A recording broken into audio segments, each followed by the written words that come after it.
கிறிஸ்தியஸுக்குள் பிரியமாய் அழைக்கப்பட்டு தெரிந்து கொள்ளப்பட்டு வழிநடத்தப்பட்டு வருகிறதான பரிசுத்த சகோதர சகோதரிகள் யாவருக்கும் கிறிஸ்துக்குள்ளான அன்பின் வாழ்த்துக்கள் மற்றும் நம்முடைய பிதாவாகிய தேவனாலும் கர்த்தராகிய இயேசு கிறிஸ்துவினாலும் நம் யாவருக்கும் சமாதானமும் கிருபையும் உண்டாவதாக என்ற வாழ்த்துக்களோடு கூட இந்த அருமையானதொரு இந்த ஒரு காலப்பகுதியில் நம்ம பார்க்க இருக்கிறதான இந்த அருமையானது ஒரு பாடம் எங்கே இருக்குது அப்படின்னு பார்க்கும்பொழுது ஓவர்லேண்ட் மந்த்லியில் இங்கிலீஷில் பேஜ் நம்பர் 93. பாடத்தினுடைய தலைப்பு நம்ம கவனிக்கும் பொழுது அன்புக்குரிய சகோதர சகோதரிகளே, முதற் பேரானவர்களின் கடந்து போகுதல், இதுதான் பாடத்தினுடைய தலைப்பு. இது நம்முடைய 7ஆம் தூதன் பேசிட்டதான ஒரு பாடமாக இது காணப்படுகிறது. இது ஒரு நீண்ட ஒரு பெரிய பாடம். பாடத்தை எவ்வளோ சுருக்க முடியுமோ அவ்வளோ சுருக்கமாக பண்ணுவதற்குண்டான முயற்சிகளில் ஈடுபடுவோம். The pass over of the first பான்ஸ். இப்போ பாஸ் ஓவர் அப்படின்னாலே நம்ம தெரியும், அது கடந்து போகுதல். என்ன கடந்து போகுதல்?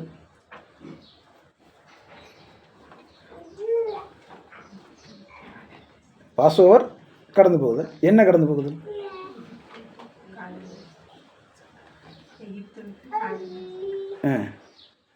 அதுவா?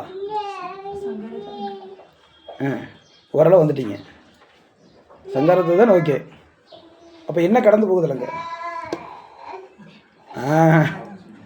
மரணம். அதாவது முதற் பேரானவர்களுடைய மரணம் கடந்து போகுதல்.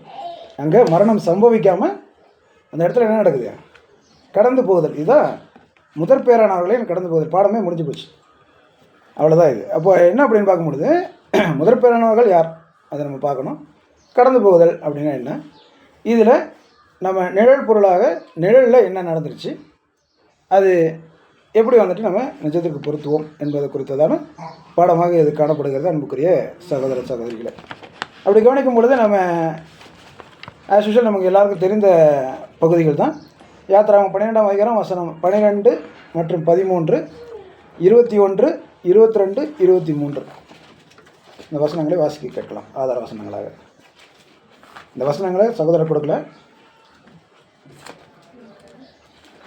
அந்த ராத்திரியிலே நான் எகிப்து தேசம் எங்கும் கடந்து போய் எகிப்து தேசத்தில் உள்ள மனிதர் முதல் மிருக ஜீவன்கள் மட்டும் முதற் பேராய் இருக்கிறவைகளை எல்லாம் அதம் பண்ணி எகிப்து தேவர்களின் மேல் நீதியை செலுத்துவேன். நானே கர்த்தர். நீங்கள் இருக்கும் வீடுகளில் அந்த இரத்தம் உங்களுக்காக அடையாளமாய் இருக்கும். அந்த இரத்தத்தை நான் கண்டு உங்களை கடந்து போவேன். நான் எகிப்து தேசத்தை அழிக்கும் போது அழிக்கும் வாதை உங்களுக்குள்ளே வராதிருக்கும். 21ஆம் வசனம். அப்பொழுது மோசே இஸ்ரவேல் மூப்பர் யாவரையும் அழைப்பித்து, நீங்கள் உங்கள் குடும்பங்களுக்கு தக்கதாக உங்களுக்கு ஆட்டுக்குட்டியை தெரிந்தெடுத்து கொண்டு பஸ்காவை அடித்து ஈசோப்பு கொழுந்துகளின் கொத்தை எடுத்து கிண்ணியில் இருக்கும் இரத்தத்தில் தோய்த்து அதில் இருக்கும் அந்த இரத்தத்தை வாசல் நிலைக்கால்களின் மேற்சட்டத்திலும் வாசலின் நிலைக்கால்கள் இரண்டிலும் தெளியுங்கள். விடியற்காலம் வரைக்கும் உங்களில் ஒருவரும் வீட்டு வாசலை விட்டு புறப்பட வேண்டாம். கர்த்தர் எகிப்தியரை அதம் பண்ணுகிறதற்கு கடந்து வருவார். நிலையின் மேற்சட்டத்திலும் வாசலின் நிலைக்கால்கள் இரண்டிலும் அந்த இரத்தத்தை காணும்போது கர்த்தர் சங்காரக்காரனை உங்கள் வீடுகளில் உங்களை அதம் பண்ணுகிறதற்கு வர ஒட்டாமல் வாசற்படியை விலகி கடந்து போவார். பார்த்தீங்களா? ரொம்ப அருமையான வசனங்கள் இந்த பகுதிகளில் இது காணப்படுகிறது. இது அன்றைய நாளில் இஸ்ரேல் ஜனங்கள் எகிப்திலிருந்து புறப்பட பண்ணக்கூடிய அந்த இரவில் நடந்துட்டதான காரியங்கள். அது என்ன செய்யணும், எப்படி நடந்து கொள்ளணும் அப்படிங்கிற காரியங்களை இந்த 12ஆம் அதிகாரத்தில் தேவன் நமக்கு கொடுத்துருக்கிறத நம்ம இங்கே கவனிக்கிறோம். என்ன அப்படின்னு பார்க்கும்பொழுது நம்ம நமக்கு தெரியும், அந்த ஒரு இந்த மாதம் உங்களுக்கு முதல் மாதம் எந்த மாதம்? நீசான் மாதம். நீசான் மாதம் தானா? அதுக்கு வேறு ஏதாவது பேர் இருக்கா? ஆபிப். அப்போ ஆபிப் நீசான் என்கிற அந்த மாதம் தான் முதல் மாதம். இந்த மாதத்தை 7ஆம் தான் நீங்கள் இந்த பாடத்தில் குறிப்பிடும்போது என்ன குறிப்பிட்றாங்கன்னா, இது மத சார்பான ஆண்டினுடைய துவக்கம் அப்படின்னு. அப்போது இரண்டாக அவங்க யூதர்கள் பிரிச்சாராங்க.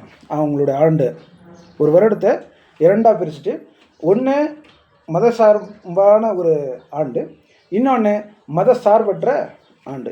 மத சார்பற்ற ஆண்டு எந்த மாதத்தில் ஸ்டார்ட் ஆகுது?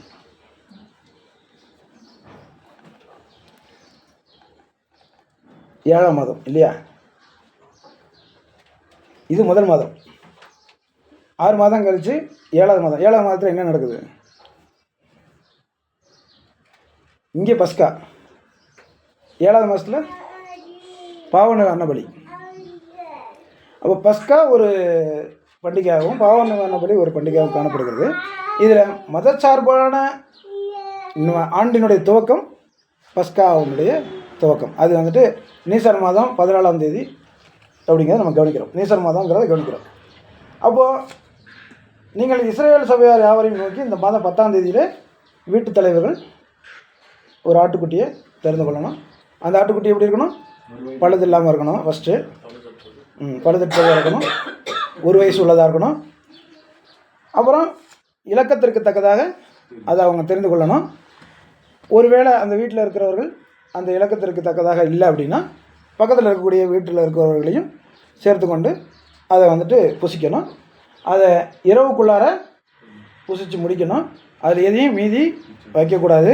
அப்படி ஒரு வேளை இருந்துச்சுன்னா என்ன பண்ணணும்? சுட்டெரித்து போடணும். விடியற் காலைக்குள்ளே அதை முற்றிலுமாக சுட்டெரித்து போடணும். அப்புறம் அந்த ஆட்டை அடித்து என்ன பண்ணணும்? இந்த ரத்தத்தை எடுத்து வாசலினுடைய நிலைக்கால்களுடைய மேற்சட்டத்துலேயும் 2 நிலைக்கால்களையும் 2 போஸ்ட் அதுலேயும் வந்துட்டு தெளிக்கணும். இதை பார்த்து அந்த ரத்தம் தெளிக்கப்பட்டிருக்கிற அந்த ஆட்டுக்குட்டியினுடைய ரத்தம் தெளிக்கப்பட்டிருக்கிற அந்த நிலைவாசல்கள் எதெல்லாம் எந்தெந்த வீடுகள் இருக்குதோ அந்த வீடுகளை சங்காரத்துடன் கடந்து போவார். இப்போ கடந்து போய் அந்த ரத்தம் தெளிக்கப்படாத வீடுகளில் என்ன நடக்கும்? மரணம். யாருடைய மரணம்? தலைச்சன் பிள்ளைகளுடைய மரணம் நடக்குங்கிறத நம்ம அறிந்திருக்கிறோம் அன்புக்குரிய சகோதர சகோதரர். இப்படியாக இது காணப்படுகிறது இந்த பஸ்காவினுடைய நியமனம், இந்த பஸ்காவினுடைய காரியங்கள். இப்போ இந்த பஸ்கா அப்படிங்கும் பொழுது இது என்ன அப்படின்னா இஸ்ரேலர்களுக்கு அப்படின்னா அது ஒரு நினைவு கூறுதல். இதை வந்து நம்ம 14வது வசனத்தில் நம்ம வாசிக்க கேட்கலாம். அந்த நாள் உங்களுக்கு நினைவு கூறுதலான நாளாய் இருக்க கடவுது. அதை கர்த்தருக்கு பண்டிகையாக ஆசரிப்பீர்களாக. அதை உங்கள் தலைமுறை தோறும் நித்திய நியமமாக ஆசரிக்க கடவீர்கள். பார்த்தீங்களா? நாம் இன்னைக்கு நினைவு கூறுதலினால வருடம் நினைவு கூர்ந்து கொண்டு இருக்கிறோம். ஆனால் அப்போவே இஸ்ரேல் ஜனங்களுடைய துவக்கத்திலேயே தேவன் என்ன பண்ணிட்டாங்க? அவங்களுக்கு இந்த நாளை நினைவு கூறுதலின் நாளாய் இருக்க வச்சுட்டாங்க அந்த பஸ்காவை. அப்போ அந்த பஸ்காவை கொண்டாடும் பொழுது அவங்களுடைய பிள்ளைகளுக்கு என்ன சொல்லணும்? சந்ததியாக இருக்குது பாருங்கள், நாங்கள் இந்த மாதிரி இருந்தோம் அடிமைத்தனத்தில், இவ்வளோ கவலைகள் கஷ்டங்கள் பட்டோம். அப்போது வந்துட்டு தேவனிடத்தில் நாங்கள் கூக்குரலிட்டோம், முறையிட்டோம். தேவன் எங்களுக்கு கிருபையாக இந்த நியமத்தை கொடுத்து பஸ்காவை அடித்து எங்களை இந்த எகிப்திலிருந்து வெளியே வர பண்ணினார். இதை நாங்கள் நினைவு கூறும்படியாக இதை செய்யணும், நீங்களும் இதை செய்யணும்னு சொல்லி உங்களுடைய சந்ததிக்கு பிள்ளைகளுக்கு சொல்லிக் கொடுங்க அப்படின்னு சொல்லி தேவன் வந்துட்டு அறிவுறுத்துகிறார். அப்போது ஒரு கட்டளைகளை கொடுக்குறார். அப்போ இவைகளையே இவங்க செஞ்சுட்டு வராங்க. இன்றைக்கு வரைக்கும் செய்கிறாங்களா? இல்லை, இன்றைக்கி வரைக்கும் இவைகள் நடந்து கொண்டு இருக்கிறது. அப்போ இந்த மாதிரி நடந்து கொண்டு இருக்கக்கூடிய காட்சியையும் வந்துட்டு நம்மளுடைய 7ஆம் தூதன் நேரில் போய் சந்திச்சிட்ட விஷயத்தையும் இந்த பாடத்தில் பதிவு செய்கிறத நம்ம கவனிப்போம் பிற்பகுதியில். அப்போ அப்படியாக இது இஸ்ரேல் ஜனங்களுக்கு ஒரு நினைவு கூறுதலான நாளாக இருக்கிறது, அல்லது நினைவு கூறுதலாக இருக்கிறது இந்த பஸ்கா என்பதை நம்ம இங்கே கவனிக்கிறோம். இந்த பஸ்கா அப்படிங்கிறது இஸ்ரேலினுடைய சரித்திரத்தில் ஒரு மிகச்சிறப்பான ஒரு பிளேஸை பிடிக்கக்கூடிய அல்லது மிகவும் முக்கியத்துவம் வாய்ந்த ஒரு நிகழ்வாக இது காணப்படுகிறது இல்லையா? ஏன்னா அவங்க எகிப்து தேசத்தில் அடிமைகளாக இருக்கும் பொழுது அவங்க பட்டுட்ட தொல்லைகளும் கொடூரங்களும் ரொம்ப அதிகம், சொல்ல முடியாத வேதனைகளை அவங்க அனுபவித்தாங்க. அப்போ நாங்கள் இந்த மாதிரி பண்ணும்பொழுது அந்த வெளியில் அழைச்சிட்டு போகிறேன்னு மோசை வந்து கேட்கும் பொழுது நாங்கள் தேவனை ஆராதனை செய்யணும்னு சொல்லும் பொழுது நீங்கள் வேலை கம்மியாக இருக்கிறனால உங்களுக்கு சும்மா இருக்கிறனால தான் என்ன பண்ணுறீங்க? நான் தேவனை ஆராதிக்கணும்னு சொல்கிறீங்க. அதனால் என்ன பண்ணுறேன்? இன்னும் 2 மடங்காக்குறேன், கொடுக்கக்கூடிய விஷயத்தை பொருட்களை கம்மி பண்ணி கொடுக்குறேன். அவங்களுக்கு கொடுக்கக்கூடிய உணவுகள் மற்ற விஷயங்கள் இவைகளெல்லாம் என்ன பண்ணுறேன்? குறைச்சி கொடுக்குறேன். ஆனால் வேலை என்ன பண்ணணும்? நேரத்தை இன்னும் அதிகப்படுத்துகிறேன். இன்னும் அதிகமான நீங்கள் செங்கல்களை அறுக்கணும்னு சொல்லி இன்னும் கடினமான ஒரு காரியங்கள் அங்கே பிரவகிக்கிறத பார்க்குறோம். இப்படியாக அவங்க வந்துட்டு என்ன பண்ணாங்கன்னா மிகவும் குடும்பப்படுத்தப்பட்ட ஒரு ஜனங்களாக, ஒரு அடிமைத்தனத்திற்குள்ளாக இருந்த ஜனங்களாக இருக்கிறோம். இப்போ நமக்கு வந்துட்டு நம்ம சந்ததிக்கு அடிமைன்னா என்னன்னு தெரியுமா? நம்ம யாராவது அடிமைகளாக இருந்திருக்கிறோமா? நம்மளை யாராவது அடிமைப்படுத்த நினச்சா நம்ம எதாவது செய்வோமா? அடிமைப்பட்டுருவோமா? அடிமைத்தனம் அப்படிங்கிறது வந்துட்டு அதனுடைய விஷயங்கள் வந்துட்டு இன்னொரு ஒரு 50 வருஷங்கள் 30 40 வருஷங்களுக்கு முன்னாடி இருந்துட்டு கவனித்தா கூட நமக்கு ஓரளவு புரியும். அப்போது அடிமைத்தனம் அப்படிங்கிறது வந்துட்டு அது ஒரு என்ன சொல்கிறதுனா, ஒரு மனிதனை அடிமைப்படுத்துறதுங்கிறது ரொம்ப கொடுமையான ஒரு காரியம். அதை விவரிக்க முடியறதில்ல. அப்போது இப்படிப்பட்டதான ஒரு அடிமைத்தனத்துக்குள்ளாக இருந்துட்டு அந்த ஜனங்கள் ஒரு பெரிய விடுதலையை எப்போ தேவன் கட்டளையிடுறாருன்னு பார்க்கும் பொழுது, அந்த பஸ்கா ஆட்டுக்குட்டியினுடைய ரத்தம் தெளிக்கப்பட்ட அந்த நிலைக்கால்களை கவனித்து சங்காரதூதன் கடந்து போவதன் மூலமாக அவங்க வெளியில் வராங்க. வெளியில் வந்து அந்த எகிப்து தேசத்திலிருந்து அவங்க விடுதலையாகி வெளியில் வராங்க. அவங்களுக்கு கிடைக்கப்பட்டதான மிகப்பெரிய விடுதலையின் ஒரு பெருவிழாவாக இது காணப்படுகிறது அன்புக்குரிய சகோதர சகோதரிகள். அப்போ இப்படி கவனிக்கும் பொழுது இந்த பஸ்கா இவ்வளவு முக்கியத்துவம் பெறுவதற்குண்டான காரணத்திற்கு உண்டான நபர் அப்படின்னு பார்க்கும்பொழுது யாரை சொல்லலாம்? மோசே. வேற நீங்கள் ஹீரோ பேராக சொல்லிட்டு இருக்கீங்க, வில்லன்னு சொன்னால் புரியுமா? கொஞ்சம் சத்தமாக சொன்னால் புரியுங்க. பார்வோன். அப்போ பார்வோன் வந்துட்டு என்ன பண்ணிட்டார் அப்படின்னா, மிகவும் ஒரு கொடூரமான ஒரு தலைவராக அங்கே காணப்பட்டுட்டார். கொடூரமான தலைவர்களா அவங்க பொதுவாகவே பார்வோன் எல்லாமே அப்படி தான் இருப்பாங்களா? அப்படி வேதம் சொல்லுதா? ஏன் கொஞ்சம் சத்தமாக சொல்லலாம், ஏன் பயப்படுறீங்க? தப்பாக சொன்னாலும் தப்பு இல்லை. யோசேப்பு இல்லையா? யோசேப்பை என்ன பண்ணிட்டார்? பார்வோன் உயர்த்தினார் இல்லையா? அதே போல் நல்ல பார்வோன்களும் இருந்தாங்க. ஆனால் இந்த பார்வோன் எப்படிப்பட்டவராக இருந்துட்டார்? ஒரு ஹிட்லரை போல ஒரு கொடுங்கோலான ஒரு மனிதராக இவர் காணப்பட்டார். அப்போ இதற்கு வசனம் நம்ம கவனிக்கலாம். யாத்திராகமம் 9ஆம் அதிகாரம் வசனம் 16 வாசிக்கிறது.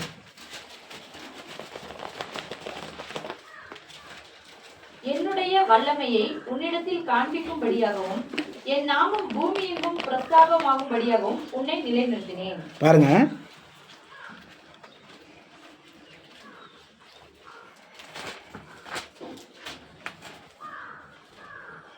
என்னுடைய வல்லமையை உன்னிடத்தில் காண்பிக்கும்படியாகவும் என் நாமம் பூமியிலெங்கும் பிரஸ்தாபகமாகும்படியாகவும் உன்னை நிலைநிறுத்தினேன். நிலைநிறுத்தினேன் இந்த வார்த்தை தான் ரொம்பவும் முக்கியமான வார்த்தை. அப்போ அங்கே தேவன் நினச்சிருந்தாருன்னா என்ன பண்ணியிருக்கலாம்? அந்த பார்வனை தூக்கி போட்டு வேற ஒரு பார்வனை வச்சு இவங்களெல்லாம் வெளியில் கொண்டாந்துருக்கலாம். ஆனால் தேவன் அப்படி செய்யலை. விசேஷமாக இந்த பார்வனை தெரிந்து கொண்டாராமா. 7ஆம் வசனம் எழுதுறாங்க. விசேஷமாக இந்த பார்வனை தெரிந்து கொண்டாராமா. இந்த பார்வனுடைய குணலட்சணம் எப்படிப்பட்டதாக இருக்குன்னா, பாருங்கள் எப்படி இருக்கிறாருன்னா, தேவன் எகிப்தின் அரிமனையில் அடிப்பணியாத மனமுடைய பார்வனை கொண்டு வந்தார் என்பதாக வேத வாக்கியங்கள் தெரிவிக்கின்றன. அரியணையை அடைவதற்கு மற்ற நபர்கள் வரிசையில் காணப்பட்டிருந்தாலும் கூட, அப்போனா இவருக்கு முன்னாடி அந்த இடத்துக்கு வர்றதுக்கு தகுதியான ஃபார்வர்ட்ஸ் இருந்திருக்கிறாங்க. பட் அவங்களெல்லாம் தள்ளிட்டு தேவன் என்ன பண்ணியிருக்காங்கன்னா, இந்த மனிதன் அரியணை அடையத்தக்கதாக தேவன் விசேஷமாய் உதவினார் என்று இம்மனுஷனுடைய இயல்பான வணங்கா கழுத்துள்ள தன்மையின் மூலமாகவும் என்று எழுதுகிறார். அவருடைய குணம் எப்படிப்பட்டதாக இருந்துருச்சு? வணங்கா கழுத்துள்ள தன்மை மற்றும் வீண் பிடிவாதம். இது வேதத்தில் காணப்படுகிறதா? 7ஆம் வசனம் எழுதிட்ட இந்த அந்த பார்வனுடைய குணலட்சணம் வேதத்தில் காணப்படுதா இல்லையா? ஒவ்வொரு வாதையிலையும் என்ன சொல்றாரு? முதல்ல அழைச்சிட்டு போயிடுன்றாரு பார்வன். ஆனால் அப்புறம் மறுபடியும் இல்லை, நான் உன்னை போக விட மாட்டேன், யாரும் போகக்கூடாது, வேலை செய்யுங்க, கல்லெடுத்து தான் கொடுத்தாகணும், உங்களை யாரும் இங்கேருந்து அனுப்ப மாட்டேன் பாரு. திரும்பவும் ஒரு வாதம் வரும். திரும்பவும் என்ன சொல்லுவார்? ஐயோ என்னால் தாங்க முடியாது, ஜனங்கள்லாம் இந்த மாதிரி ஆகிறாங்க, வேணாம் நீ போ, முதல்ல உங்கள் ஜனங்களை கூட்டிகிட்டு போயிருப்பார். பார்த்தா இதே மாதிரி 9 முறை அவருடைய வணங்கா கழுத்து தன்மையும் வீண் பிடிவாதம். என்ன காரணம்? நான் தோற்று போகிறதா இந்த அடிமைகள் இடத்துல? இந்த அடிமைகள் இடத்துல நான் போய் தோற்று போகணுமா அப்படிங்கிற அந்த பெருமை, அந்த வீண் பிடிவாதம். அதனால் இந்த குணங்கள் அவரிடத்துல காணப்பட்டது இயல்பாகவே. இந்த இயல்பாக காணப்பட்டிருக்கக்கூடிய இந்த குணலட்சணங்கள் உடைய ஒரு பார்வனை தேவன் அவருக்கு விசேஷமாக உதவி அந்த அரியணையில் அமர்த்தினார் என்று எழுதுகிறார். பாருங்கள் எவ்வளோ ஒரு விசேஷமான ஒரு விஷயம். அப்போது இது எதற்காக பண்ணிட்டார் அப்படின்னா, என்னுடைய வல்லமையை உன்னிடத்தில் காண்பிக்கும்படியாகவும். பார், அவர்களை அடிமைகளாக நீ நினைக்கிற அந்த அடிமைகளாக இருக்கக்கூடிய ஜனங்களோட தேவன் எவ்வளவு வல்லமை உள்ளவர் பார். அப்போ ஒவ்வொரு வாதையிலையும் மந்திரவாதிகளும் செய்கிறாங்க எல்லாத்தையும். பாருங்கள், நீங்கள் பாம்பு கொண்டார்கள், நாங்களும் பாம்பு கொண்டாடுறோம். நீங்கள் தவளை கொண்டார்கள், நாங்களும் தவளை கொண்டாடுறோம். எல்லாம் செய்கிறாங்க. அப்போ அவருடைய வல்லமையை காண்பிக்கும்படியாகவும் அவருடைய நாமத்தை, என் நாமம் பூமியில் எங்கும் பிரஸ்தாபப்பட முடியுமா.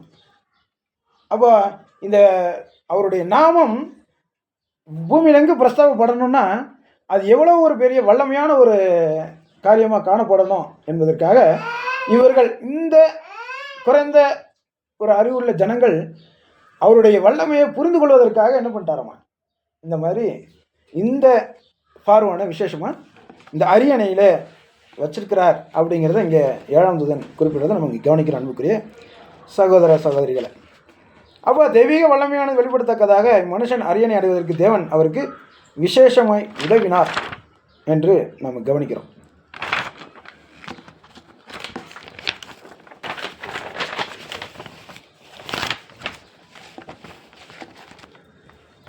இந்த 10 வாதைகள் எகிப்து மேலே கொடுக்கப்பட்டதான இந்த 10 வாதைகள் தேவனுடைய தெரிந்து கொள்ளப்பட்ட ஜனங்களை அநியாயமாய் நடத்தினதற்கு எதிராக தெய்வீக வழிநடத்துதல் காணப்பட்டதை அவர் தெய்வீக நீதியை அவர் வெளிப்படுத்துவதன் விதமாக இந்த இடத்துல அது நடந்ததை கவனிக்கிறான் அன்புக்குரிய சகோதர சகோதரிகளே. அப்போ இதில் கடைசியான வாதை 10வது வாதை என்னன்னு கவனிக்கும் பொழுது அது முதற் பேரானவர்கள் தலைச்சன் பிள்ளைகளுடைய சங்காரம். அப்போ நாம் பார்க்குறது என்ன, தலைச்சன் பிள்ளைகளுடைய சங்காரமா? தலைச்சன் பிள்ளைகள்னாலும் முதற் பேரானவர்களும் எல்லாம் ஒன்று தான். அப்போ நம்ம முதற் பேரானவர்களின் பாடத்தோட தலைப்பு கடந்து போகுதல். அப்போது தலைச்சன் சங்காரம் அங்கே வந்துட்டு வாதம் வருது. இங்கே நம்ம பார்க்கறது அது தொடர்புடையதான, அதிலிருந்து தப்பிக்கப்பட்டதான அந்த கடந்து போகுதலை குறித்து நம்ம பார்த்து கொண்டிருக்கிறோம் அன்புக்குரிய சகோதர சகோதரிகள். அப்போ இந்த விஷயங்கள் இதற்கு தொடர்புடையதாக இருக்குங்கிறத நம்ம கவனிக்கிற அன்புக்குரிய சகோதர சகோதரிகள். அப்போது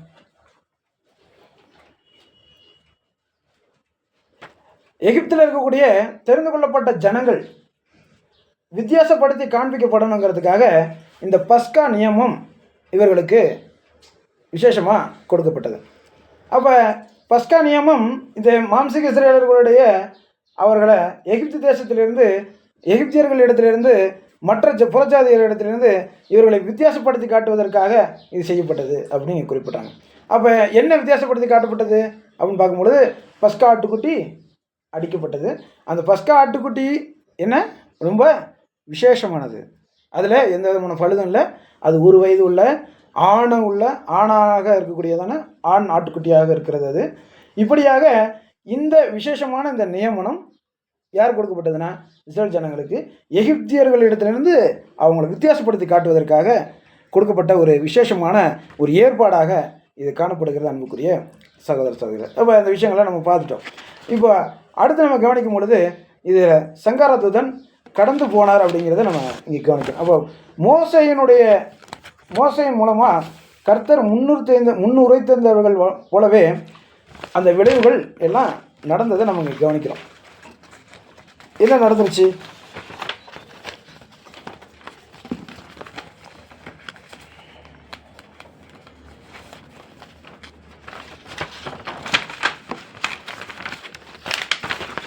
எகிப்தியர்களுடைய அந்த தலைச்சம் பிள்ளைகள் இல்லையா, யாருடைய பிள்ளைகள் வரைக்கும், ராஜாவுடைய பார்வோனுடைய பிள்ளை வரைக்குமே என்ன ஆகிட்டாங்க, மரித்தார்கள்.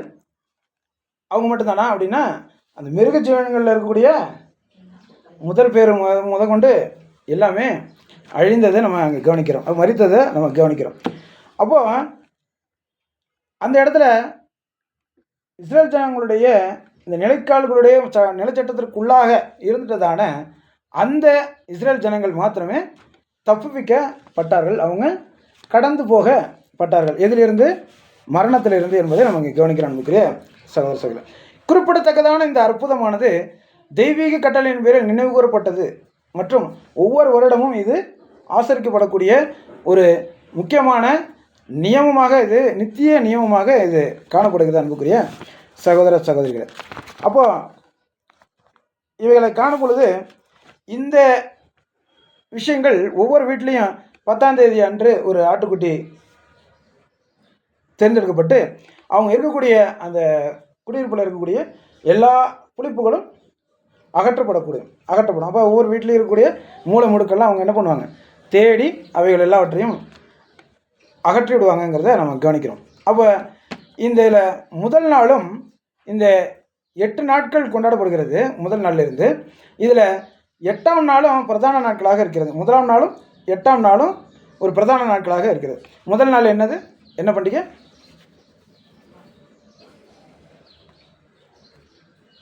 முதல் நாள் என்ன பண்டிகை? 14ஆம் தேதி. 14ஆம் தேதி என்ன பண்டிகை?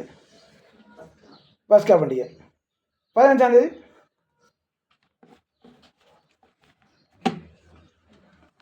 அப்போ முதலாம் நாளும் 8ஆம் நாளும் பிரதான நாட்களாக இருக்கின்றன, அல்லது விசேஷமாக ஆசரிக்கப்பட வேண்டிய நாட்களாக இருக்கின்றன.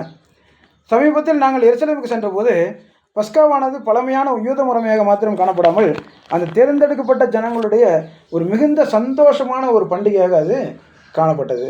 அப்போ இவங்க என்ன பண்ணியிருக்காங்க, அப்போ 7ஆம் தேதி அங்கே இஸ்ரேலுக்கு போயிருக்கிறாங்க. எந்த டைமில்? இந்த பஸ்கா பண்டிகை கொண்டாடப்படுகிறதான அந்த நாட்களில் அவங்க அங்கே போயிருக்கிறாங்கங்கிறத நம்ம இங்கே கவனிக்கிறோம். அப்போ அங்கே கவனிக்கும் பொழுது அங்கே என்ன நடந்திருக்குதுன்னு கவனிக்கும்போது எருசலேமில் நிகழ்ந்த பஸ்கா அப்படின்னு குறிப்பிட்றாங்க. அப்போ எருசலேமில் நிகழ்ந்த பஸ்கா என்ன அப்படின்னு பார்க்கும்போது என்ன பார்த்துருக்காங்கன்னா, பஸ்கா அன்று சாயந்தரம் ஒவ்வொரு யூத குடும்பமும் என்ன பண்ணாங்க, ஒரு ஆயத்தமான ஒரு நிலைமையில் இருந்தாங்க. அவங்க யூத கேலண்டருடைய முதலாம் மாதத்துடைய 10ஆம் தேதியை தாண்டி தான் இவங்க என்ன பண்ணியிருக்காங்க, அந்த எருசலேமுக்கு அவங்க சென்றுருக்கிறாங்க.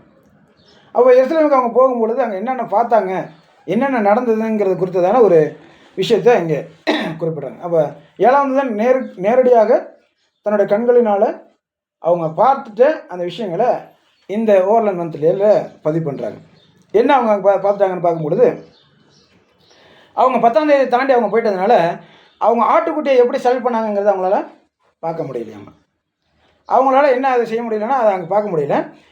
ஆசரிப்புக்கான பல்வேறு ஆயத்த கட்டமான அந்த காலப்பகுதியில் அவங்க போனதுனால அவங்களால அவங்க என்னென்ன பார்த்துட்டாங்களோ அவைகளெல்லாம் இங்கே சொல்கிறாங்க. அப்போ எல்லோரும் அவங்களோட வீட்டை சுத்தம் செஞ்சாங்க. பழைய எலும்பு, அழுகினது, பழைய அந்த புளித்த விஷயங்கள் ஏதாவது இருக்குதான்னு வீட்டில் தேடி எல்லாவற்றையும் சுத்தம் செய்தார்களாமா. சுத்தம் செய்ததை அவங்க பார்த்துருக்குறாங்க. எந்த ஒரு பொருளும் மற்றும் அழுகின நிலையில் உள்ள எந்த ஒரு உணவும் காணப்படுகின்றதான மூளை முடுக்கெல்லாம் தேடப்பட்டது. கழிப்பொருட்கள் அனைத்தும் சுட்டரிக்கப்பட்டன.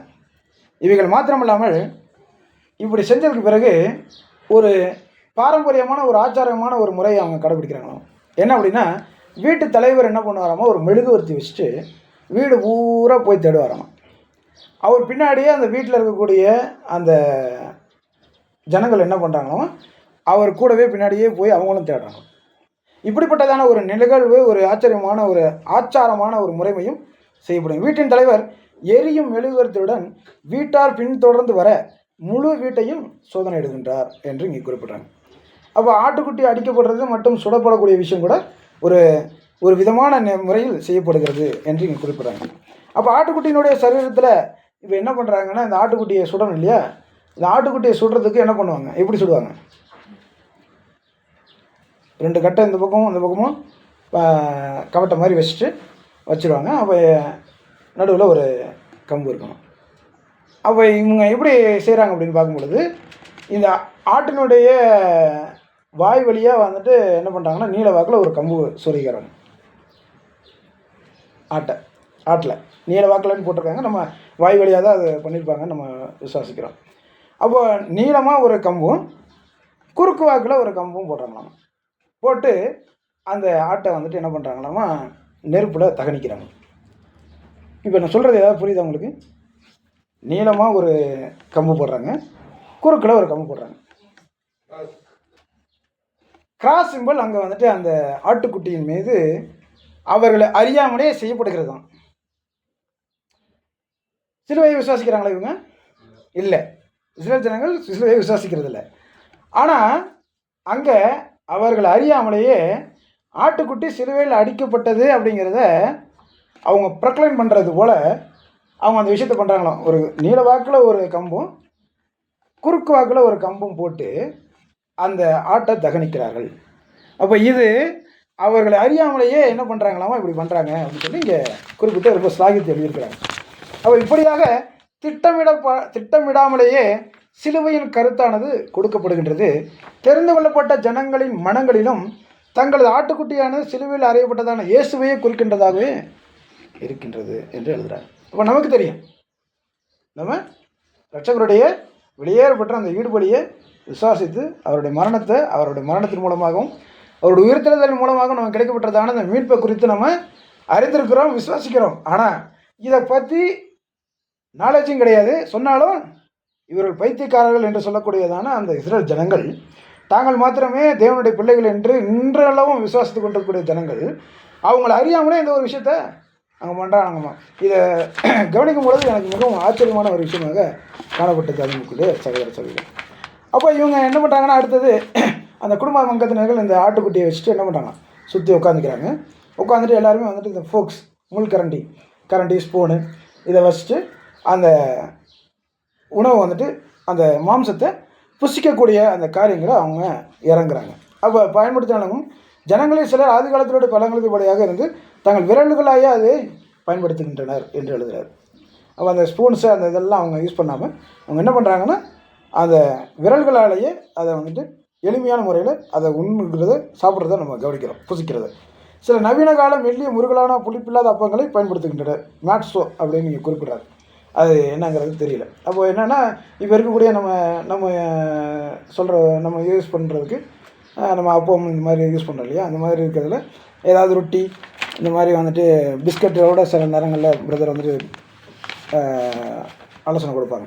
தனியாக இருக்கிறவர்களுக்கு யாருமே இல்லாதப்போ அவங்க வந்துட்டு என்ன பண்ணலான்னா, இந்த மாதிரி சில ரொட்டி சில பிஸ்கட்ஸ் மாதிரி இருக்கக்கூடிய விஷயங்கள் பயன்படுத்தி கொள்ளலாம் அப்படிங்கிற மாதிரி இருக்குது. அந்த மாதிரி இவங்க ஏதோ இந்த மேட்ஸோ அப்படிங்கிற ஒரு புளிப்பில்லாத அப்பங்களை வந்துட்டு முருகலாக இருக்குமோ அதை வந்துட்டு பயன்படுத்துகிறதாக இங்கே குறிப்பிட்றாங்க. ஆனால் அநேக தடிமனான அப்பம் போன்றதான பழைய வழக்கத்தின்படியான புளிப்பில்லாத அப்பத்தையே பயன்படுத்தினார்கள் என்று சொல்லுங்க. அப்போ அவங்களுக்குள்ளாரே என்ன இருக்குது, சில டிஃப்ரென்சேஷன்ஸும் இருக்குது. ஒரு வழக்கத்திற்கு, அதாவது பாரம்பரியமாக செய்யக்கூடிய ஜனங்களும் இருக்கிறாங்க. அதே நேரத்தில் தங்களுடைய வசதிக்கு தகுந்த மாதிரி தங்களுக்கு தோன்றும்படியே செய்யக்கூடிய ஜனங்களும் கூட அங்கே இருந்ததை இவங்க கவனிச்சிருக்கிறாங்க அன்புக்குரிய சகோதரர்களை. அப்போ கவனிக்கும் பொழுது இந்த அப்பங்களானது கடினமானவைகளும் எளிதில் மடக்கத்தக்கவைகளாகவும் இருந்தன. இப்போ நம்ம இப்படி யூஸ் பண்ணுறோம். அப்போ நம்ம பிட்டு எடுக்கும் பொழுது நமக்கு ரொம்ப ஹார்டாக இருக்கா? இல்லை. நம்ம அது ஒரு பதமான ஒரு நிலைமையில் தடிமனாக இருந்துட்டாலும் நம்ம பிட்டு உண்பதற்குண்டான அளவில் அந்த அப்பங்கள் சுடப்படுகிறது போல் அவர்களும் வந்துட்டு என்ன பண்ணியிருக்காங்க, அப்படி தான் செஞ்சுட்ருக்காங்க. அப்போ நம்மளும் என்ன தான் செய்கிறோம், அவர்களை பின்பற்றி தான் அவங்க எப்படியெல்லாம் செய்கிறாங்களோ அதே போல் தான் நம்மளும் இந்த அப்பம் தயாரிக்கக்கூடிய விஷயத்திலும் செய்கிறோம் என்பதை நம்ம இங்கே கவனிக்கிறவங்களுக்குரிய சகோதரர்.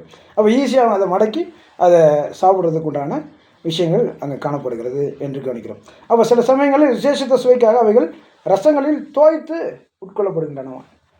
இப்போ இந்த முறைமையின்படி தான் ஒரு வேளை வந்துட்டு ரோமன் கேத்தலிக்கில் அந்த அப்பத்தை ரசத்தில் துச்சி கொடுக்குற பழக்கம் வந்திருக்குமோ என்னமோ தெரியல. அப்போ இவர்கள் வந்துட்டு இப்படியான ஒரு நடைமுறைக்குள்ளார இப்படி ஒரு சில விஷயங்களை செய்கிறத நம்ம காணிக்கிறோம். ஆனால் அது நம்ம ஆண்டவர் நமக்கு கொடுத்துட்டதான நினைவு கூறுதலினுடைய நாளில் நம்ம செய்யக்கூடியதான அந்த ஆசரிப்பில் இப்படி நம்ம செய்கிறதில்ல. ஏன்? நாமளும் அப்பத்தை பிட்டு அதை தொச்சு சாப்பிட்லாமே. பருகணும்.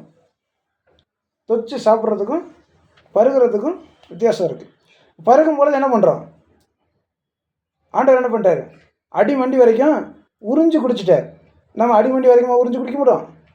நம்ம அவைகளில் பங்கு பெறுவதன் மூலமாக நாம் அதை முழுமையாக ஏற்றுக்கொள்கிறோம்.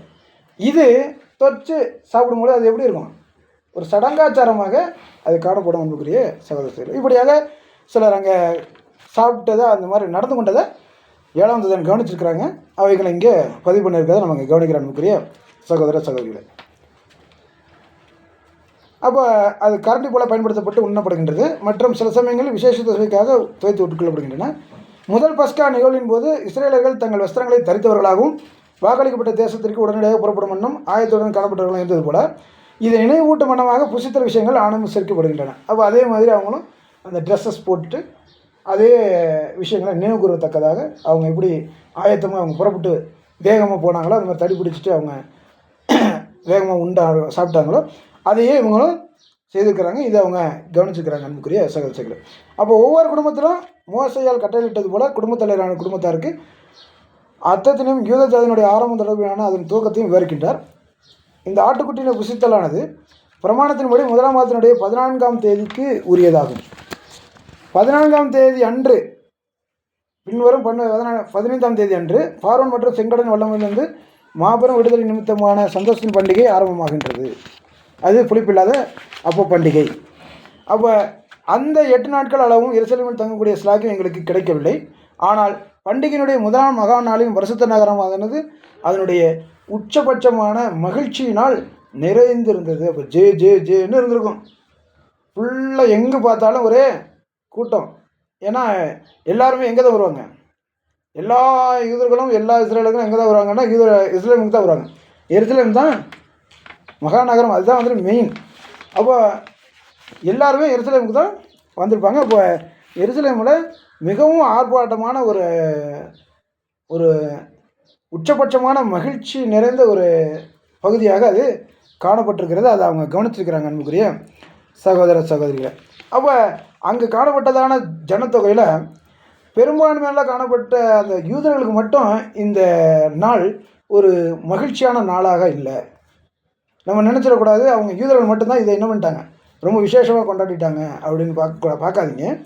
அங்கே இருந்துட்டதான கிரேக்க மற்றும் அர்மேனியன் கிறிஸ்தவர்களுக்கும் இஸ்லாமியர்களுக்கும் முஸ்லிம்ஸு கூட இந்த அக்காலமானது ஜெபிப்பதற்கான தருணமாகவும் விடுமுறை காலமாகவும் காணப்படுகின்றதுன்னு எழுதுகிறார். இப்போ அந்த அன்னைக்கு என்ன ஹாலிடே விட்டுருப்பாங்க. இப்போ அது முஸ்லிம்ஸு கூட அது யூஸ்ஃபுல்லாக இருந்திருக்கு. அதே நேரத்தில் கிரீக் ஆர்மேனியன் கிறிஸ்டின்ஸ் கூட அதில் பங்கெடுக்கிறவர்களாக காணப்பட்டிருக்கிறாங்க. அப்போ அப்படி கவனிக்கும் பொழுது இந்த விஷயத்தில் இந்த ரோமன் கேத்தலிக்கில் அவங்க செய்யக்கூடிய அந்த தவறான அந்த நாளினுடைய தப்பிதங்கள் அதை குறித்து இங்கே 7 குறிப்பிட்றாங்க. அப்போ அப்படி கவனிக்கும் பொழுது இந்த யூத கணக்கெட்டின்படியான ஆதி திருச்சபையினுடைய பாணியிலேயே நமது கர்த்தருடைய மரணம் என்ன பண்ணப்படுது? உயிர்த்தெழும் தேதிகளை யாருன்னா அவங்க ஆசரிக்கிறாங்க. யார்?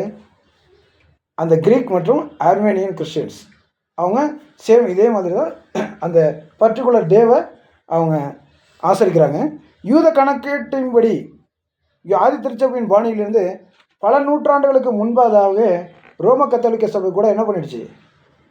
இந்த பர்டிகுலர் டேவிலேருந்து அவங்க மாறிடுறாங்க. இந்த வருஷம்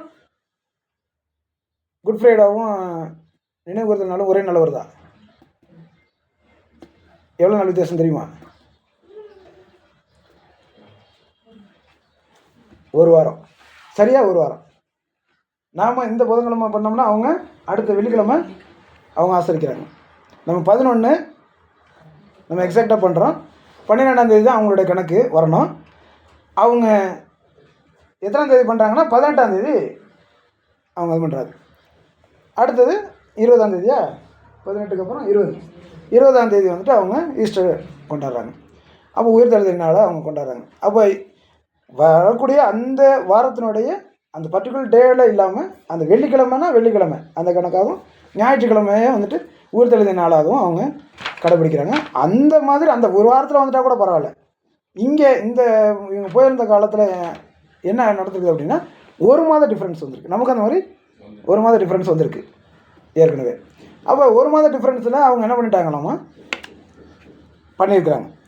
பாருங்கள், ரோம கத்தோலிக்க சபையும் அதன் மகள்கள் அமைப்பும் கொஞ்சம் வேறுபட்டு போய்விட்டது. இதனால்தான் இந்த வருடம் இப்பாடம் எழுதப்பட்ட வருடம்.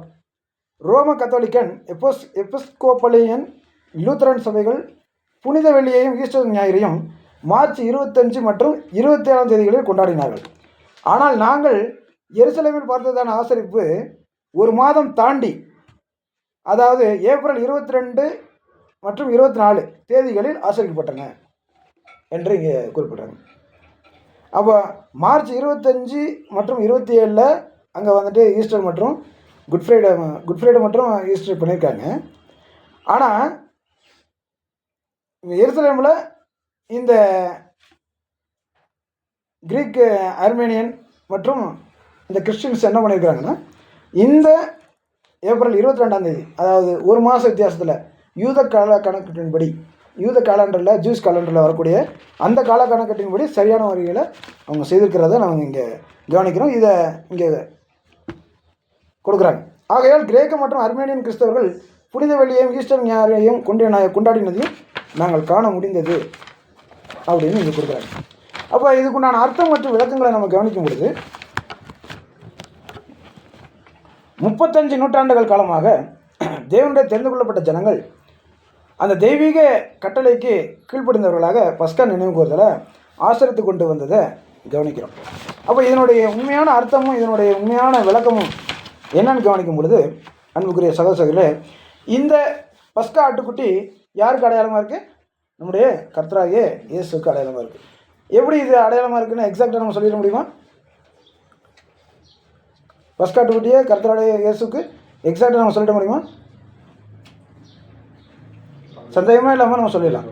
ஏன்னா எல்லா வகையிலுமே மிகவும் பொருத்தமான ஒரு அடையாளமாக இது காணப்படுகிறது, அன்புக்குரிய சகோதர சகோதரர். அப்போ அவருடைய இரத்தத்தின் மூலமாக என்ன கிடச்சிச்சு? நமக்கு மீட்பு கிடச்சிருக்கிறத நம்ம கவனிக்கிற அன்புக்குரிய சகோதர சகோதரிகள். அப்போ இப்படியாக நம்ம கவனிக்கும் பொழுது அந்த இரத்தத்தின் மூலமாக நமக்கு கிடைக்கப்பட்ட அந்த மீட்கும் பொருளினால் நமக்கு கிடைக்கப்பட்டதான இந்த விஷயம், இந்த உலகத்தின் மீது சுமத்தப்பட்டிருக்கிறதான இந்த பாவத்தின் சம்பளமாகிய மரணத்தை பரிகரிக்கக்கூடிய அந்த மேலான அந்த பலியை நம்முடைய இரட்சகர் பண்ணினார். அதற்கு அடையாளமாக அந்த ஆட்டுக்குட்டி அது காணப்பட்டது, அன்புக்குரிய சகோதர சகோதரிகள். அப்படியே அந்த 10ஆம் தேதியில் அவர் தன்னை என்ன பண்ணார்? கொண்டு வந்து இஸ்ரேல் ஜனங்களிடத்தில் நான் தான் மேசியா, நான் தான் அந்த ஆட்டுக்குட்டி என்று தன்னை பிரகடனப்படுத்தினார். மேசியா வருகிறார் இல்லையா, கழுதின் மேலும் வரியின் மேலும் ஏறி வருகிறார் என்று சொல்லி அவர் தன்னை வந்து வெளிப்படுத்தினார். ஆனால் வெளிப்படுத்தினாலும் அவங்க என்ன பண்ணல? இஸ்ரேல் ஜனங்கள் ஏற்றுக்கொள்ளலை. ஏன் ஏற்றுக்கொள்ளலை? அவர் ராஜாவாக வருவார்னு நினச்சாங்க. ஆனால் இவர் எளிமையாய் வந்துட்டதுனால அவங்களால அதை ஏற்றுக்கொள்ள முடியல. அப்படி எளிமையாக வந்த ராஜாவை அவங்க உதாசீனப்படுத்தி அவரை சிலுவையின் மேலே அறைந்து கொன்று போட்டார்கள் என்பதை நம்ம கவனிக்கிற அன்புக்குரிய சகோதர சகோதரி. இப்படியாக அவருடைய மாபெரும் அந்த பலியின் மூலமாக நமக்கு கிடைக்கப்பட்ட அந்த ஒரு விஷயம் நம்ம கவனிக்கும் பொழுது, அன்புக்குரிய சகோதர சகோதரிகளே, அது நமக்கான மீட்பாக அது காணப்படுகிறது. நம்ம மீட்பதற்கு முதற்பேரானவருடைய கடந்து போகுதலுக்கு அது அவருடைய இரத்தத்தை, நம்முடைய இரட்சகருடைய இரத்தத்தை அவர் சிந்தி நம்ம மீட்டு கொண்டதை நம்ம கவனிக்கிறோம். இப்படியாக நம்ம கடந்து போகப்பட்டு கொண்டு இருக்கிறோம். கடந்து போயிட்டோமா? கடந்து போய்கிட்டே இருக்கிறோம். நமக்குள்ளார இந்த கடந்து போகுதல் போயிட்டுருக்கோம். முதற் பேரானவர்கள் இல்லையா? நம்ம முதற் பேரானவர்கள், நம்ம எல்லாரும் முதற் பேரானவர்களா? அர்ப்பணிக்கப்பட்ட ஜனங்கள் எல்லாரும் முதற் பேரானவர்கள். சரி, அப்போ முதற் பேரானவர்கள் இப்போ நம்ம என்ன பண்ணிட்டு இருக்கோம்? கடந்து போக பட்டு கொண்டிருக்கிறோம். நம்ம வந்துட்டு கடந்து போவதற்கு நம்ம என்ன பண்ணியிருக்கணும்? இந்த அடையாளங்களின்படி நம்முடைய மேற்சட்டத்தில் நிலைக்கால்களில் ரத்தம் பூசியிருக்கணும். அது எதை அடையாளப்படுத்துது இல்லையா?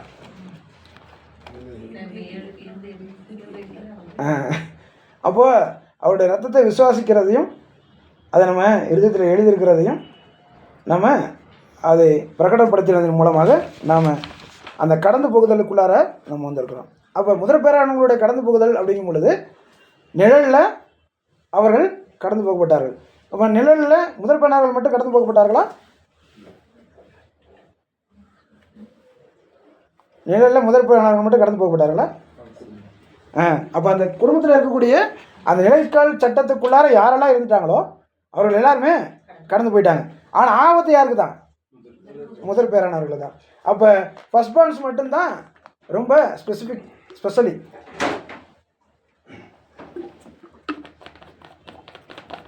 அப்போ அந்த முதற் பேரானவர்களுடைய அந்த சங்காரத்தை என்ன பண்ணுறாருன்னா, இந்த இரத்தத்தின் மூலமாக தேவன் சங்காரத்தூதன் கடந்து போகிறார். அப்போ சங்காரத்தூதன் கடந்து போகிறத நம்ம எப்பொழுதுமே நம்ம விட்டு நம்ம அந்த சங்காரத்தை கடந்து போகணும் அப்படின்னா இன்னும் கடந்து போயிட்டே இருக்கார் இல்லையா?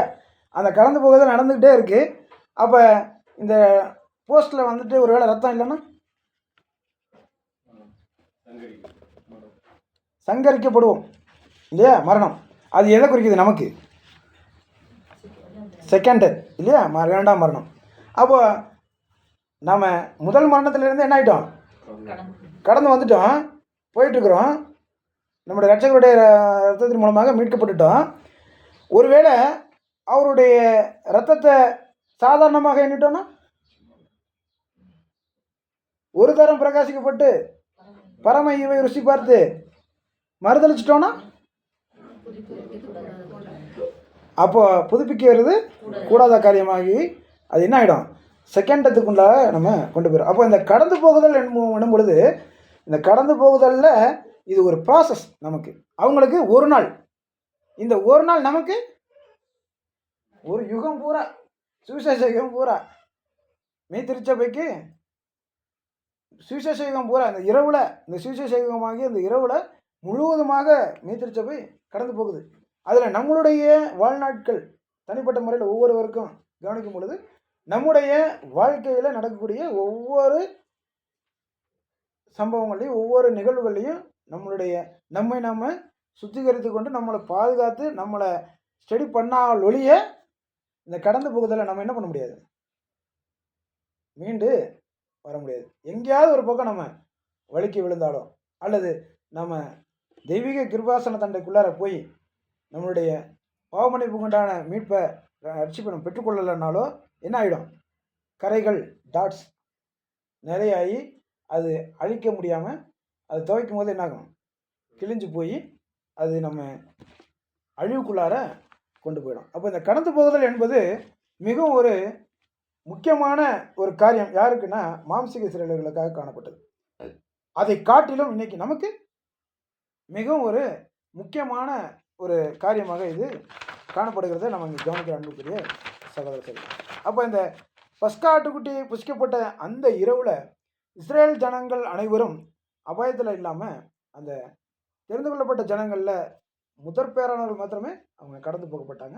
அதோடும் இல்லாமல் அந்த குடும்பத்தில் உள்ள எல்லாருமே காக்கப்பட்டாங்க. அவர்கள் யாவரும் விடுதலையாகி எகிப்தை விட்டு வெளியில் போனாங்க. இப்போ இந்த நிழல் அப்படியே நம்ம நிஜத்துக்கு பொருத்தும் பொழுது யார் யாருக்கெல்லாம் பொருத்தலாம்? ஆட்டுக்குட்டி கர்த்தர், நம்முடைய ரட்சகர். அப்போ முதல் பேரானவர்கள் யார்? சபையா? சபை மட்டுமா? மெய்த்திருச்சபை மட்டும். ஆனால் இங்கே சகோதரர் 7ஆம் தூதன் என்ன கொடுக்குறாங்கன்னா, 2 நிலைகள் இதில் கலந்து காணப்படுகின்றன. ஒன்று, நாம் ஏற்கனவே குறிப்பிட்டுள்ள ஆவிக்குரிய இஸ்ரேலை பற்றிய முதல் நிலையில் அதில் யார் யாரெல்லாம் இருக்கிறார்? மேசியா இருக்கிறாரு, மகிமை அடைந்த மேசியா இருக்கிறாரு. அதில் அவர் யாருக்கு அடையாளமாக இருக்கிறாரு? ஆரோனுக்கும் மெல்கிசேதேக்குக்கும் அடையாளமாக மேசியா இருக்கிறார். அதோடு கூட நிஜமான மாபெரும் பிரதான ஆசாரியராக இருப்பார். ஆரோனின் குமாரர்கள் அவங்க வந்துட்டு யாருக்கு அடையாளமாக இருக்கிறாங்க? மெய் திருச்சபைக்கு அடையாளமாக இருக்கிறாங்க. ஆரோன் வந்துட்டு யாருக்கு அடையாளமாக இருக்கிறாரு? பிரதான ஆசாரியர் கர்த்தராகிய இயேசுவுக்கு அடையாளமாக இருக்கிறார். ஆரோனுடைய குமாரர்கள் மெய் திருச்சபைக்கு அடையாளமாக இருக்கிறாங்க. இங்கே அப்படி தான் கொடுக்குறாங்க. ஆரோனின் குமாரர்கள் நற்கீர்த்தியின் மத்தியிலும் துர்க்கீர்த்தியின் மத்தியிலும் தங்கள் ஆண்டவரை மரணம் வரையிலும் பலியில் உண்மையாய் பின்தொடர்ந்த வெறுமனே தொடர்வதல்ல, பலியில் உண்மையாய் மரணம் வரையிலும் பின்தொடர்ந்த சொற்பமான பரிசுத்தவான்களுக்கு அடையாளமாய் இருக்கின்றனர். நாம் ஏற்கனவே பார்த்துருக்கபடி இவர்கள் விஷயத்தில் முதலாவது தேவனுடைய தெரிந்து கொள்ளப்பட்ட ஜனங்கள் வந்துட்டாங்க. யாரில்? திருச்சபைக்கு அழைக்கப்பட்ட அழைப்பில் யார் வந்துட்டாங்க? ஃபஸ்ட்டு யார் வந்துட்டாங்க? மாம்சீக சிறையில் தான் ஃபஸ்ட்டு வந்தாங்க இல்லையா? ஃபஸ்ட்டு புறஜாதிகள் வந்துட்டாங்களா? ஆண்டவர் வந்து யாருக்கிட்ட தான் வந்தார்? இஸ்ரேலில் ஜனத்தாருக்கு இல்லாமல் வேறு யாருக்கும் நான் அனுப்பப்படலைன்னு சொல்லிட்டேன். நாய்களுக்கு போடுறத பிள்ளைகளுக்கு போடுறத நாய்களுக்கு போட முடியாதுன்னு சொல்லிட்டேன் அந்த காலப்பகுதியில். அப்போ முதல்ல யார்கிட்ட தான் வந்துட்டார் ஆண்டவர்? இஸ்ரேல் ஜனங்கள்ட்ட வந்துட்டார். இந்த அழைப்பு, இந்த பரம அழைப்புக்கு வந்துட்டு யாருக்கு தான் போயிடுச்சு? ஃபஸ்ட்டு இஸ்ரேல் ஜனங்களுக்கு தான் போயிடுச்சு. இஸ்ரேல் ஜனங்கள்ல வந்துட்டாங்களா? வரலையா? சொற்பமான ஜனங்கள் வந்தாங்க. அதில் உண்மையும் உத்தம கபடற்ற இஸ்ரேலர்கள் ஆண்டவருடைய வார்த்தையை ஏற்றுக்கொண்டு இந்த பரம அழைப்புக்குள்ளார வந்தாங்க இல்லையா? அப்போ அவங்க மட்டும்தான் வந்தாங்களான்னா இல்லை. அப்போதான் புறஜாதிகளுக்கு அது கொர்நேலியு மூலமாக கடந்து போகிறத நம்ம கவனிக்கிறோம். அப்போ தெரிந்து கொள்ளப்பட்ட ஜனங்களே முதல்ல அழைக்கப்பட்டனர். தெரிந்து கொள்ளப்பட்ட ஜனங்களிலிருந்து போதுமான எண்ணிக்கையானவர்கள் ஆயத்தம் ஆகாத போது மீதமானவர்கள் புறஜாதிகளிடமிருந்து ஏற்றுக்கொள்ளப்பட்டனர். ஏனெனில் இவர்கள் ஆபிரகாமுடைய விசுவாசத்தினாலும் கீழ்ப்படிதினாலும் இயக்கப்பட்டவர்களாக காணப்பட்டனர். அவங்க புறஜாதிகள் தான். ஆனால் ஆபிரகாமுடைய கொடுக்கப்பட்ட வாக்குத்தத்தங்களை அவங்க விசுவாசித்தவர்களாக காணப்பட்டாங்க. அப்போ இந்த ஒரு பரம அழைப்பு வரும்பொழுது அவங்க என்ன பண்ணிட்டாங்க? சந்தோஷமாக ஏற்றுக்கொண்டாங்க. யார் வந்துட்டு உண்மையிலே பிள்ளைகளிடத்துல போய் வந்துட்டு கொடுக்கும்பொழுது அவங்க என்ன பண்ணல? சாப்பிடல. ஆனால் வெளியில் இருந்துட்டு புறஜாதிகள் என்ன பண்ணிட்டாங்க? அவைகளை விரும்பி சாப்பிட ஆரம்பிச்சிட்டாங்கிறத நம்ம இங்கே கவனிக்கிறோம் அன்புக்குரிய சகோதரர்கள். சரி, இது யார் பார்த்துட்டோம்? மேசியா அவரை பார்த்துட்டோம். அவர் ஆரோனுக்கு அடையாளப்படுத்துகிறாரு. ஆரோனுக்கு மேசியா அடையாளமாக இருக்கிறாரு. அடுத்தது வந்துட்டு ஆரோனுடைய குமாரர்கள் மெய் திருச்சபைக்கு அடையாளமாக இருக்கிறாங்க. அந்த மெய் திருச்சபையில் யார் இருக்கிறாங்க?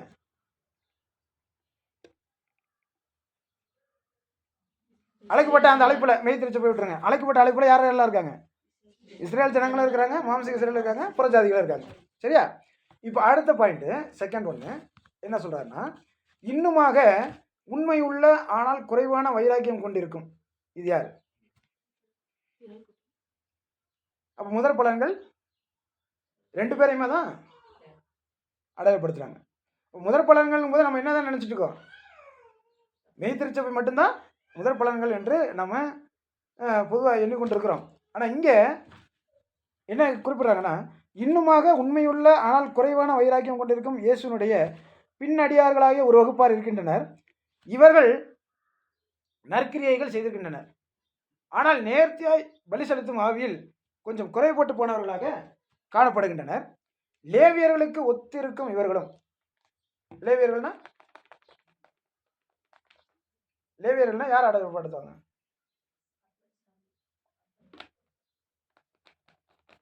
சர்வெண்ட், வேலைக்காரர்கள். அப்போ ஆசாரியர்கள் வேற, லேவியர்கள் வேலை. ஆனால் லேவி கோத்திரத்துல தான் ஆசாரியர்கள் வராங்க. அப்போ லேவியர்கள் என்று சொல்லும் பொழுது அவங்க வேலைக்காரர்கள். ஆனால் ஆசாரியர்கள் அவங்க வந்துட்டு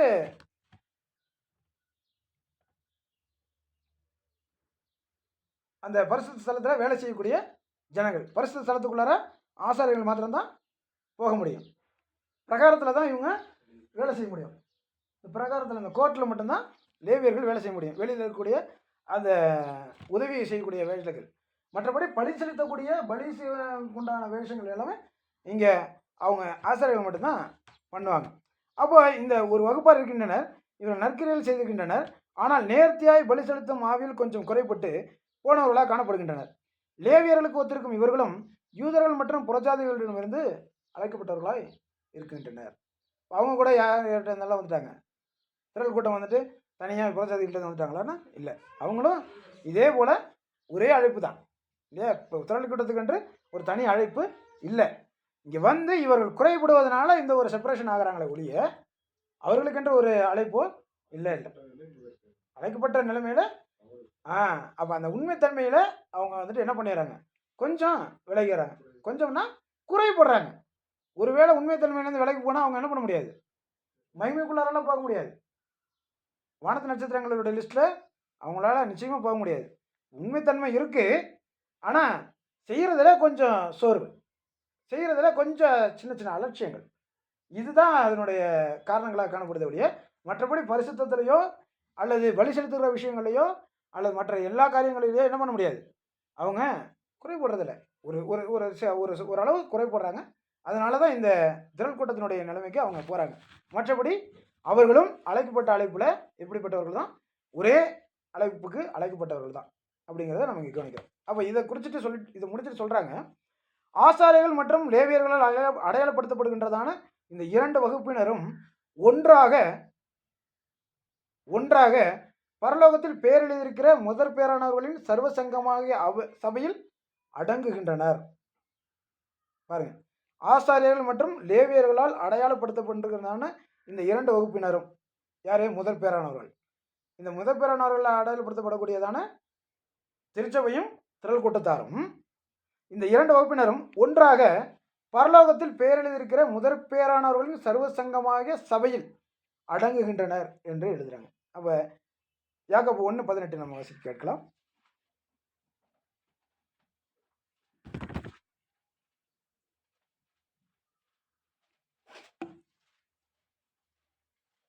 அவர் சித்தம் கொண்டு நம்முடைய சிருஷ்டிகளில் நாம் முதற் பலன்களாகுவதற்கு நம்மை சத்திய வசனத்தினாலே பாருங்க, அப்போ அவர் சித்தம் கொண்டு நாம் அவருடைய முதற் பலன்களாவதற்கு அவர் இது பண்ணியிருக்காருங்க நம்ம கவனிக்கிறோம். அப்போ தேவனுடைய சிருஷ்டிகளில் முதற் பலன்களாக இருக்கின்றனர். யாருன்னா இவர்கள் அப்படின்னு குறிப்பிட்டாங்க. அப்போ இவர்கள் எனக்கும் பொழுது இந்த இடத்துல இவங்க 2 பேரையுமே அங்கே குறிப்பிடுகிறத நம்ம கவனிக்கிற அன்புக்குரிய சகோதர சகோதரி. இப்போ இந்த முதலாவது தேவனுடைய தெரிந்து கொள்ளப்பட்ட ஜனங்கள் இருந்தோம், 2வது புறஜாதிகளிலிருந்து தெரிந்து கொள்ளப்பட்ட இந்த 2 வகுப்பாரும் எகிப்தின் முதற் பிறப்புகள் சங்கரிக்கப்பட்ட இரவின் போது கடந்து போகப்பட்டவர்களாகிய இஸ்ரேலின் முதற் பிறப்புகளினால் அடையாளப்படுத்தப்படுகின்றனர் என்று மறுபடியும் அதை ஸ்ட்ராங்காக பேசுகிறாங்க. மீண்டுமா வாசிக்கிறத, முதலாவது தேவனுடைய தெரிந்து கொள்ளப்பட்ட ஜனங்கள்ல இருந்தோம், 2வது புறஜாதிகள் இருந்தோம், கடந்து போகப்பட்டவர்களாகிய அந்த எகிப்தின் முதற் பிறப்புகள் சங்கரிக்கப்பட்ட இரவின் போது கடந்து போகப்பட்டவர்களாகிய இஸ்ரேலின் முதற் பிறப்புகளினால் அடையாளப்படுத்தப்படுகின்றனர் என்று இங்கே குறிப்பிடுறாங்க. ஆகையால் இயேசுவின் முதலாம் வருகை முதற்கொண்டு மேசியான் ராஜ்யம் ஸ்தாபிக்கப்படுவதற்கான காலப்பகுதியாகிய இந்த சுவிசேஷ யுக இந்த இரவுல என்ன பண்ணுதுன்னா, இருள் பூமியையும் காரிருள் புறஜாதியர் மூடி இருக்கக்கூடிய இந்த இரவு வேளையா இருக்கின்றது என்று நாம் பார்க்கிறோம் என்று இங்கே குறிப்பிடுறாங்க. அப்போ கிறிஸ்து நமக்காக பலியிடப்பட்டிருக்கிறாரே அப்படிங்கிற அந்த வசனத்தின்படியா இங்கே பஸ்காட்டுக்குட்டியாக இயேசுவினுடைய ரத்தம் விசுவாச வீட்டாருடைய நிலைக்கால்களில் தெளிக்கப்பட்டு அவர்களுடைய மேலான பாதுகாப்பினுடைய கீழே காணப்படுகிறது. அப்போ மற்றும் சத்தியமாகிய அந்த புளிப்பில்லாத அப்பத்தை சாப்பிட்டு அதில் விசுவாசியினால் ஏற்றுக்கொள்ளப்பட்டதும் தன்னை பலியினால் இணைத்து கொண்டதான அந்த ஒரு பலத்திலையும் இலவசமான ஆசீர்வாதத்திலும் இவர்கள் பங்கு கொள்ளக்கூடியவர்களாக இந்த முதற் பேரானவர்கள் கடந்து போகுதலின் மூலமாக அவங்க பங்கு பெறுகிறார்கள் என்பதை நம்ம இங்கே கவனிக்கிற அன்புக்குரிய சகோதர சகோதரர். இப்படி நம்ம இந்த இடத்துல கவனிக்கும் பொழுது இந்த சுவிசேஷ யுகம் பிற்பிறப்புகள் மற்றும் முதற் பிறப்புகள் என்று கவனிக்கும் பொழுது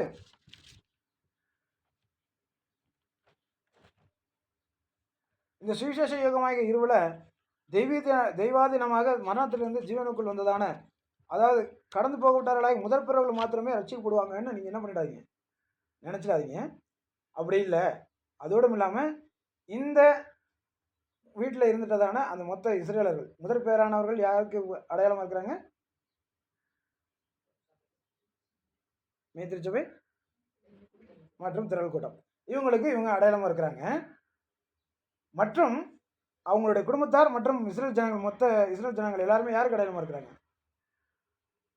முழு உலகத்திற்கும் அடையாளமாக இருக்கிறாங்க. அப்போ முழு உலகத்தையும் மீட்டெடுக்கக்கூடிய அந்த ஒரு ஈடுபலினுடைய அந்த சாராம்சத்தில் அந்த ரத்தத்தை அவர்கள் ஏற்றுக்கொள்ளக்கூடிய ஒரு காலப்பகுதியில் அவங்க காணப்படுவாங்கிறத நம்ம கவனிக்கிறோம். அப்போ அவங்களும் என்ன பண்ணுவாங்கன்னா, உயிர்த்தெழுந்து வந்து ரட்சகரை ஏற்றுக்கொண்டு அவங்கள வந்துட்டு என்ன பண்ணுவாங்கன்னா, சத்தியத்தை ஏற்றுக்கொண்டு சத்தியத்தை கீழ்ப்படிந்து அந்த நெறிமுறைகளுக்குள்ளாக அவங்க வாழ்ந்து அவங்க அந்த நித்திய ஜீவனை பெற்றுக்கொள்வாங்கிறத நம்ம இங்கே கவனிக்கிற அன்புக்குரிய சகோதர சகோதரிகளை. அப்போ இப்படி கவனிக்கும் பொழுது அன்புக்குரிய சகோதர சகோதரிகளை, சபையானது பஸ்கா பலியில் ஒரு பங்கு கொண்டுள்ளதாக நாம் வலியுறுத்துகின்றோம் என்று நம்ம சொன்னதில் விமர்சகர் ஒருத்தர் வந்துட்டு தவறு அளித்துள்ளார் என்று இங்கே குறிப்பிட்றாங்க.